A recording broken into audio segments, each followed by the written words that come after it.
Good morning students. आज हम आपके कक्षा 10th का जो टेक्स्ट बुक वाला पार्ट है वो शुरू कर रहे हैं। और इंग्लिश का अपन टेक्स्ट बुक वाला पार्ट शुरू कर रहे हैं, जिसमें अपन सबसे पहले पोइम्स की बात करेंगे। जो आपकी कविताएं दे रखी है, पोइम्स दे रखी है। इसमें पोइट्री सेक्शन की सबसे फर्स्ट जो पोइम है आपके रिस्क पोइम है। पोइम से आपके दो तरीके के सवाल बनते हैं बच्चों। एक तो short type of question answers और एक आपके रेफरेंस टू द कॉन्टेक्स्ट वाला बनता है कि भाई आपको कोई स्टांजा दे रखा होगा, आपको उसको एक्सप्लेन करना होता है रेफरेंस टू द कॉन्टेक्स्ट। सबसे पहले अपन बात करते हैं बच्चों आज रिस्क पोइम। रिस्क का मतलब होता है जोखिम, यानी कि आपके खतरे। रिस्क का मतलब क्या होता है बच्चों? जोखिम, यानी कि आपके पास जो खतरे होते हैं लाइफ में, आपको किसी चीज़ का जोखिम या खतरा होता है वो आपका होता है रिस्क। अब बच्चों बात करते हैं इस पोइम को लिखने वाले जो आपके पोइट है, यानी कि जो कवि है जेनेट रैंड है। जो इसकी फर्स्ट लाइन वो बोल रही है, to laugh is to risk appearing the fool. Appearing का मतलब होता है बच्चों यहाँ पे प्रकट होना। अपेयरिंग का मतलब होता है आपके प्रकट होना या दिखाई देना। मीन्स यहाँ पे इसका मतलब हो जाएगा टू लाफ, यानी कि हंसने में। लाफ का मतलब हंसने में। हंसने में भी रिस्क है, खतरा है। किस चीज़ का? अपेयरिंग द फूल। फूल का मतलब होता है बच्चों आपके मूर्ख। अपने आप को मूर्ख कहलाने का खतरा होता है कब? जब आप हंसते हो तो उसमें मूर्ख कहलाने का खतरा रहता है। नेक्स्ट लाइन है बच्चों टू वीप। वीप का मतलब होता है बच्चों रोना। वीप का मतलब क्या होता है यहाँ पे? वीप का मतलब है आपके रोना। मैं यहाँ पे साइड में लिख रहा हूँ, वीप का मतलब रोना। तो रोने में भी अपने आप को सेंटिमेंटल। अपीयरिंग का मतलब वही प्रकट होना। सेंटिमेंटल का मतलब यहाँ पे हो जाएगा आपके पास भावुक। अपने आप को भावुक प्रकट करवाने का खतरा रहता है। मीन्स जब आप बहुत ज़्यादा रोते हो तो सामने वाला ये समझेगा कि ये बहुत ज़्यादा इमोशनल है, बहुत ज़्यादा भावुक व्यक्ति हैं। To reach out. Reach out का मतलब किसी के लिए आगे आना, मदद करने के लिए आगे आना या किसी के काम में आगे आना। फॉर अनदर, दूसरे व्यक्ति के। Is to risk involvement. Involvement का मतलब भागीदारी। इन्वॉल्वमेंट का मतलब यहाँ पे होता है भागीदारी, यानी कि किसी के काम में आप साथ निभाने के लिए आगे आते हो, किसी के साथ भागीदारी निभाने के लिए आप आगे आते हो। तो to expose feeling is to risk, तो उसमें to reach out of for another is to risk involvement. मतलब किसी की मदद के लिए अगर आप आगे आते हो तो सामने वाला ये समझेगा कि वो अपनी भागीदारी इसमें लगाना चाहता है। To expose feeling. एक्सपोज का मतलब उजागर करना। एक्सपोज का मतलब होता है बच्चों उजागर करना, यानी कि बताना। एक्सपोज का मतलब उजागर करना या बताना, उजागर करना। फीलिंग्स का मतलब भावनाएं। तो आपकी जो फीलिंग्स है, आपकी जो भावनाएं हैं, आप अगर एक्सपोज करते हो, उजागर करते हो, किसी के सामने बाहर लाते हो, प्रकट करते हो, तो भी उसमें एक्सपोजिंग योर ट्रू सेल्फ, यानी कि जो आपकी सच्चाई है, आपकी जो रियल बात है वो बाहर आने का खतरा रहता है। कि भाई किसी के सामने आप अपनी फीलिंग्स, आपकी भावनाएं बता रहे हो तो हो सकता है कि आपकी कोई छुपी हुई बात या फिर आपका जो सत्य है वो भी बाहर आ सकता है। नेक्स्ट जो लाइन है बच्चों, to place ideas and dreams before a crowd. Ideas का मतलब आपके विचार, प्लेस मतलब रखना, प्रकट करना, ड्रीम्स मतलब आपके स्वप्न, सपने। तो अपने जो सपने हैं, अपने जो ड्रीम है या फिर जो आपके आइडियाज है बिफोर अ क्राउड। क्राउड का मतलब भीड़ या पब्लिक के सामने अगर आप रखते हो तो उसमें भी रिस्क रहता है। किस चीज़ का रिस्क रहता है? उसमें अपने आप को नेव कहलाने का खतरा। नेव का मतलब होता है अनुभवहीन या भोला भाला। अनुभवहीन या भोला भाला, अपने आप को अनुभवहीन या भोला भाला कहलाने का खतरा रहता है।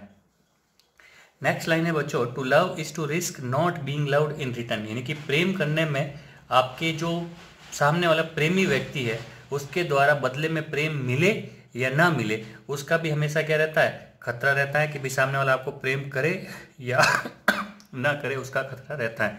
To live is to risk dying, यानी कि जीवन जीने में। लिव का मतलब जीने में, डाइंग यानी कि मृत्यु।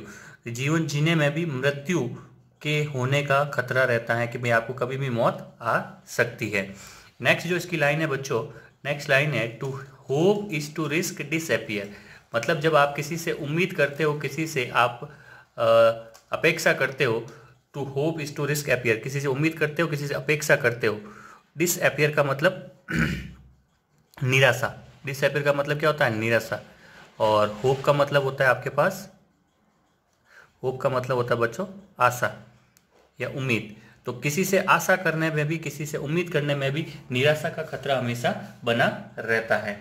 नेक्स्ट लाइन है बच्चों इसकी, to try to risk failure, मतलब किसी चीज़ के लिए आप कोशिश करते हो, किसी चीज़ को करने की कोशिश करते हो तो उसमें भी फेलियर यानी कि आपके असफल होने का खतरा बना रहता है। भाई आप कोई काम करते हो, जरूर थोड़ी ना कि उस काम में आप सफल होंगे, यानी कि जैसे क्रिकेट का मैच खेल रहे हैं तो उसमें भी हमेशा हारने का या असफल होने का खतरा रहता है।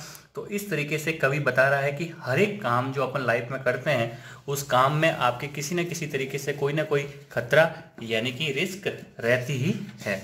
देखो नेक्स्ट बच्चों लाइन क्या बोल रहा है, but risk must be taken, परंतु कवि क्या बोल रहा है कि फिर भी आपको रिस्क तो उठानी ही चाहिए, मस्ट बी टेकन बिकॉज, क्योंकि द ग्रेटेस्ट, ग्रेटेस्ट का मतलब महानतम, सबसे बड़ा, महानतम या सबसे बड़ा जो आपका हैजार्ड है, हैजार्ड का मतलब वही खतरा, खतरा या रिस्क, जो महानतम या सबसे बड़ा जो खतरा होता है जीवन में, वो सबसे बड़ा खतरा होता है रिस्क ना उठाना, जोखिम ना उठाना। नेक्स्ट है in life is to risk nothing, अगर आपने लाइफ में कोई रिस्क नहीं उठाई है तो आपके पास कुछ भी करने योग्य नहीं है। The person who risk nothing, एक इंसान जो रिस्क कभी नहीं लेता, डज नथिंग, वो कभी कुछ कर नहीं पाता, हैज नथिंग, उसके पास कभी कुछ होता नहीं है, इज नथिंग, वो कभी कुछ बन नहीं पाता, and become nothing, is nothing मतलब वो कुछ अपने आप का कोई वजूद नहीं रखता, और बिकम नथिंग वो कभी कुछ बन नहीं पाता। दे में अवॉइड, अवॉइड का मतलब टालना, अवॉइड का मतलब बच्चों यहाँ पे है टालना, अवॉइड का मतलब मैं यहाँ पे लिख देता हूँ टालना, बचना, किसी चीज से बचना। दे में अवॉइड सफरिंग, सफरिंग का मतलब होता है पीड़ा है, सफरिंग का मतलब होता है यहाँ पे पीड़ा है, पीड़ा। सौरो, सौरो का मतलब होता है बच्चों आपके यहाँ पे दुख। तो हो सकता है कि वो उस टाइम रिस्क ना उठाए और उससे आप जो है या वो व्यक्ति जो है पीड़ाओं को और दुख को जो उस टाइम होने वाले हैं उनसे बच जाए, but they can not learn, परंतु वो सीख नहीं सकते। फील, कभी महसूस करना, उनको कभी कोई चीज़ महसूस नहीं होंगी। चेंज, उनमें कभी कोई परिवर्तन नहीं आएगा। ग्रो, कभी वो विकसित या आगे विकासशील अवस्था में नहीं जा पाएंगे, उनकी उन्नति नहीं होगी। लव, वो प्रेम करना नहीं सीख पाएंगे और ना ही वो जीवन जीना सीख पाएंगे। नेक्स्ट लाइन है बच्चों, chained bye there certitude, chained का मतलब होता है यहाँ पे बंधा होना, चेन्ड का मतलब होता है यहाँ पे आपके पास बंधा होना। तो chained bye there certitude, certitude का मतलब होता है भरोसा, यहाँ पे निश्चित होने का भाव, सर्टिट्यूड का मतलब निश्चित होने का भाव, यस सर, भरोसा, निश्चित होने का भाव। वो हमेशा इसी उम्मीद में रहते हैं कि कोई चीज़ फिक्स होगी और उसी चीज़ में बंधे रहते हैं कि कोई चीज़ निश्चित होगी, यही विचार उनके दिमाग में रहता है। दे आर स्लेव्स, और इस तरीके से वो क्या बन जाते हैं, दे आर स्लेव्स, स्लेव्स का मतलब होता है गुलाम, इस तरीके से वो क्या बन जाते हैं, गुलाम या दास बने रहते हैं, अपने ही विचारों के, अपनी ही निश्चितता के, अपने ही भावों के गुलाम या दास कर बन के रह जाते हैं। They have forfeited their freedom, forfeited का मतलब गंवा देना, खो देना, यहाँ पे फॉरफिटेड का मतलब होता है खो देना, खो देना। तो वो जो है अपनी फ्रीडम, अपनी जो आज़ादी है उसको खो देते हैं इस तरीके से। ओनली, नेक्स्ट लाइन है बच्चों, only a person who risk, एक आदमी जो रिस्क उठाता है, इज ट्रूली फ्री, वही वास्तविक रूप से क्या है, आज़ाद है। इस तरीके से कवि ने आपको ये पोइम बच्चों बताई हैं, बहुत सिंपल सी, बहुत आसान सी लैंग्वेज में पोइम है, आपको मैंने एक्सप्लेन करके बता दिया हिंदी में, और जो कुछ अच्छे वर्ड्स थे, वोकेबलरी थी, मैंने उनके आपको हिंदी मतलब भी बता दिया। उम्मीद करता हूँ आपको पोइम अच्छे से समझ में आई होगी।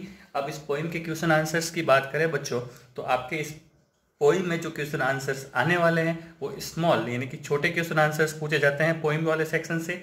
और बात करते हैं explain to the reference to the context, तो उसके भी नोट्स जो है मैंने पीडीएफ में डाल रखे हैं। तो आपको जो है उस नोट्स के अंदर रेफरेंस और कॉन्टेक्स्ट एक ही बार लिखा मिलेगा, क्योंकि हर एक का मैंने रेफरेंस टू द कॉन्टेक्स्ट में रेफरेंस और कॉन्टेक्स्ट सेम रखा है, ताकि आपको याद करने में दिक्कत ना है। और एक्सप्लेनेशन बहुत अच्छे से वहाँ पे दिया हुआ है, और नोट्स आपको वहाँ पे क्वेश्चन आंसर्स के भी दे रखे हैं। डिस्क्रिप्शन में आपको लिंक मिल जाएगी, आप उसके ऊपर क्लिक करके डाउनलोड करके पढ़ सकते हैं। थैंक यू, धन्यवाद। उम्मीद करता हूँ आपको आज का सेशन पसंद आया होगा, ये रिस्क पोएम आपको अच्छे से समझ में आई होगी।